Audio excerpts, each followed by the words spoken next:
मैंने एक वीडियो डाली थी आईएमटी के मुद्दे पर, फैक्ट्रियों के मुद्दे पर और दूसरी चीज़ों के मुद्दे पर, और मैंने उसमें प्रॉब्लम्स कैलकुलेट करने के बारे में बता दी। इससे पहले की जो वीडियो है उसमें मैंने ये बता दिया कि आप देखो तो सही कि कितना फ़ायदा होता है, कितना नुकसान होता है।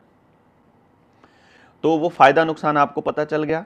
उसके बाद जो आपके सवाल होंगे, मैं अभी तक क्योंकि मैं वीडियो साथ के साथ बना रहा हूँ, तो मतलब हमें पता है कि कमेंट बॉक्स में ये आएगा कि इसका समाधान बताइए, इसके समाधान क्या है।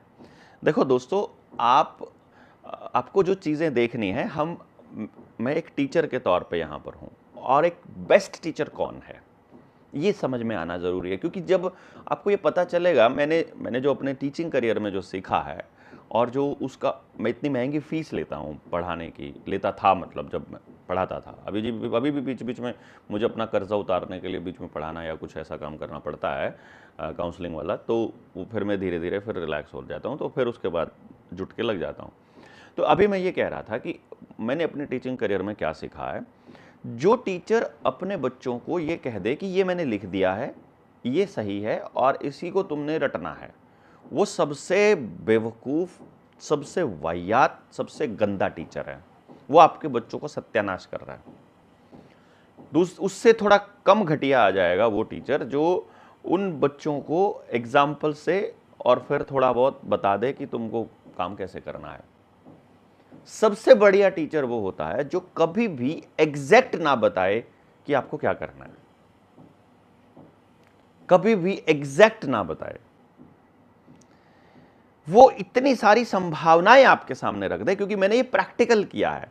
जब मैं बच्चों के दिमाग पर काम करता हूं तो मैं देखता हूं, आप जितनी सपोर्ट उनको करोगे, जितना उनको सॉल्व करके दोगे, जितने एग्जाम्पल्स आप उनको दोगे, उतने ही वो आपके ऊपर डिपेंडेंट होते चले जाएंगे। और जितना आप उनको कॉन्सेप्ट समझा दोगे, और जब वो अंदर से कॉन्सेप्ट को समझने लग जाएंगे, उसके बाद उनकी डिपेंडेंसी, आपके ऊपर निर्भरता समाप्त हो जाएगी। तो इसीलिए मैं अपने साथ काम कर रहे लोगों को भी, अपने दोस्तों को भी, अपने सर्कल को भी, अपनी फैमिली को भी, अपने खुद के बच्चे को भी, अपने स्टूडेंट्स को भी, सबको इस बात के लिए मोटिवेट करता हूं कि प्रॉब्लम का सलूशन खुद ढूंढिए, और प्रॉब्लम का सलूशन उस प्रॉब्लम के कारण को और उस प्रॉब्लम को समझने में ही है। उसका कारण और परिणाम आप समझ लो तो आपको एक तो ये पता चल जाएगा कि आप इस प्रॉब्लम को झेलने के लिए तैयार हो या नहीं, आपको ये प्रॉब्लम लगती भी है कि नहीं, और जब लगती है तो फिर उसके बाद उसका समाधान उसके कारणों में ही छुपा हुआ है। तो यदि आपको ये पता चल गया कि यहां पर ये जो कंपनियां और फैक्ट्रियां खोलेंगी ये आपका नुकसान करेंगी, तो अब पहले नंबर पर आपको अंदर से ये मानना है कि हमें इनका विरोध करना है। ये तो पहले नंबर पर आ गया। दूसरे नंबर पर आ गया विरोध करने का तरीका। सड़क पर आकर विरोध करोगे तो इन्होंने कानून, अभी कह रहे ना, वो लेके आएंगे, इतनी कंपनियां संभालेंगी, सीआरपीएफ की टुकड़ियों को भी और सरकारी महकमों को भी, और प्राइवेट कंपनियां लेकर आएंगे ये सिक्योरिटी के अंदर। वो मैंने आपको शायद अग्निवीर के दौर में पूरा डिटेल में समझाया था कि आपके ऊपर बंदूकें खड़ा करने के लिए, बंदूकें मतलब तैनात करने के लिए, तानने के लिए ये आपके ही बच्चों को तैयार कर रहे हैं मेंटली, और वो हो रहा है, मतलब इट्स हैपनिंग लाइक दैट, बिल्कुल एग्जैक्ट वैसे ही हो रहा है। लेकिन आप उस वक्त शायद हम लोग नहीं समझ पाए थे। तो मैं जब इन विषयों पर आपको बता रहा था धीरे धीरे एक एक करके, उस वक्त कोई भी आदमी इतने डेडिकेशन से समझा नहीं पा रहा था, क्योंकि विजुलाइज होना जरूरी है कि इसका भविष्य में क्या होने वाला है, और उस पर रिस्क लेना जरूरी है कि मैं रिस्क ले रहा था, ऐसा नहीं होगा तो लोग ट्रस्ट नहीं करेंगे आने वाले टाइम में। वो रिस्क टेकिंग कैपेसिटी सबकी नहीं होती है कि उस वक्त सबकी गालियां खाएं आप, जब जब सब एक दिशा में सोच रहे हो और उस वक्त आप उनके खिलाफ बात करने की हिम्मत कर पा रहे हो। ये हिम्मत सब में नहीं होती है। मुझे कुछ खोने का डर नहीं है, इसलिए मैंने जानबूझकर, मुझे मालूम था ये हालात आने वाले हैं, तो मुझे मालूम था कि ये चीज़ें होंगी तो कल को अपनी जान हथेली पर रखनी पड़ेगी। तो इसलिए हमने समाज के भरोसे ही अपने परिवार को छोड़ करके काम कर रहे हैं हम लोग, कि अपने परिवार को तो मतलब जीते जी तो शायद हम वो चीज़ नहीं देंगे, मरने के बाद समाज क्या करेगा वो समाज तय कर लेगा, नॉट ए बिग डील। हाँ, तो अभी भी हम आगे बात कर रहे थे कि इसका समाधान क्या रहेगा।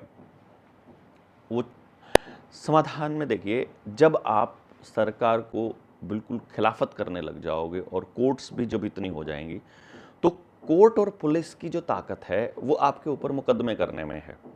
इस ताकत को आप कैसे तोड़ सकते हो? इसके ताकत को तोड़ने का सिर्फ एक ही तरीका है। एक आदमी मुकदमा झेल रहा हो तो 100 आदमी और खड़े हो जाएं, वो कहें कि हमने भी ये अपराध किया है और हम पे भी मुकदमा करो। खुद वो एक आदमी को जेल भेजकर आपको डराना चाहते हो, तो 100-200 आदमी उसके साथ वाले पहुंच जाएं कि हम भी जेल जाना चाहते हैं। उनसे नहीं संभलेगा। वो आपके ऊपर मुकदमे करने को अपनी जीत मानने लगते हैं। तो हमें अपने ऊपर इतने मुकदमे करवा देने हैं कि वो मुकदमे ही इनकी जान की आफत बन जाएं। मतलब ये तो है जो ये करना चाहते हैं उससे।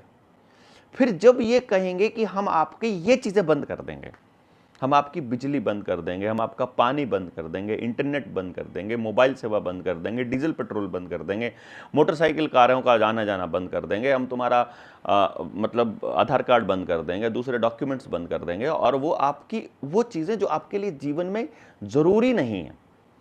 आपके लिए ज़रूरी है रोटी, कपड़ा और मकान, शांति, स्वास्थ्य, भाईचारा, समाज, औलाद, परिवार, ये चीजें ज्यादा जरूरी हैं। खेत आपके अपने, जमीन आपकी अपनी, घर आपका अपना, ये सब चीजें जरूरी। उन चीजों के लिए आपको साथ रहने में क्या चीजें हैं जो रुकावट बन रही हैं, आपको वो रुकावट बीच से निकालनी है। और इकट्ठा होकर के कैसे करें, मेरे बच्चे का भी भला हो और आपके बच्चे का भला भी हो, उस तरह की व्यवस्था कैसे बनाएं, ये सोचने के बाद ही आप अगले स्टेप पे चलोगे। क्योंकि इनसे, इनकी व्यवस्था में लड़ना संभव नहीं है। इनसे लड़ने के लिए आपको अपनी व्यवस्था बनानी पड़ेगी कि आपकी शिक्षण व्यवस्था, आपकी चिकित्सा व्यवस्था, आपकी न्याय व्यवस्था, आपकी राजनीतिक व्यवस्था, मतलब जो अब हमारा पंचायत सिस्टम है वो हमारी राजनीति है असल में। हमारी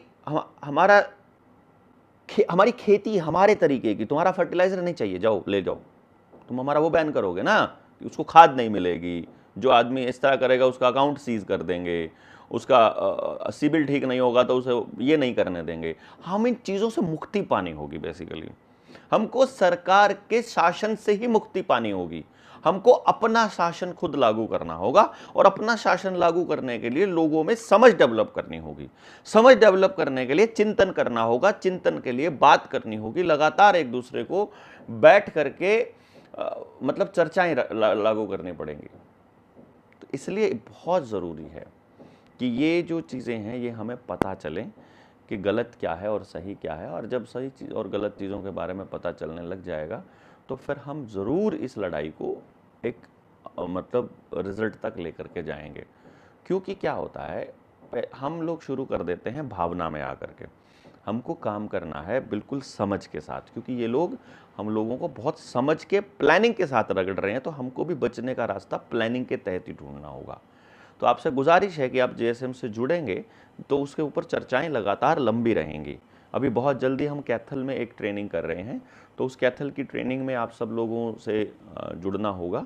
और देखो, हमसे कई बहुत लोगों की शिकायत रहती है कि आप फ़ोन नहीं करते हैं, मिलते नहीं हैं, और हमें मिलना है आपसे। तो ट्रेनिंग ही एकमात्र ऐसी जगह है जहां हमसे मिलना संभव हो पाएगा। अदरवाइज़ तो फिर हम असली काम छोड़ करके फिर इसी काम पे लग जाएंगे। ये मजबूरी आपको समझनी पड़ेगी हमारी। इस मजबूरी को समझेंगे तो हम साथ लग के काम कर पाएंगे तरीके से। वो आपको मेरी बातें समझ में आने इसलिए लगी क्योंकि इतने सारे सालों का जो रिसर्च है, जो इतना वो काम है, वो आप लोगों के बीच लेकर के आ रहे हैं। अगर वो लाना बंद कर देंगे तो वहीं पर डंप हो जाएंगे। तो जो काम जो बेस्ट कर सकता है उसको वो काम करने दीजिए, और आप जो काम जिम्मेदारी ले सकते हैं उसके लिए आपको आना होगा। तो वो इकट्ठे होंगे हम लोग एक दूसरे के साथ में, और वो जो बेस्ट जगह है वो है हमारी ट्रेनिंग। तो जो जेएसएम की अगली ट्रेनिंग होगी कैथल या जींद में, उसमें हम लोग आपको जल्दी ही बुलाते हैं। आप अपना नंबर छोड़ दीजिए कमेंट बॉक्स में।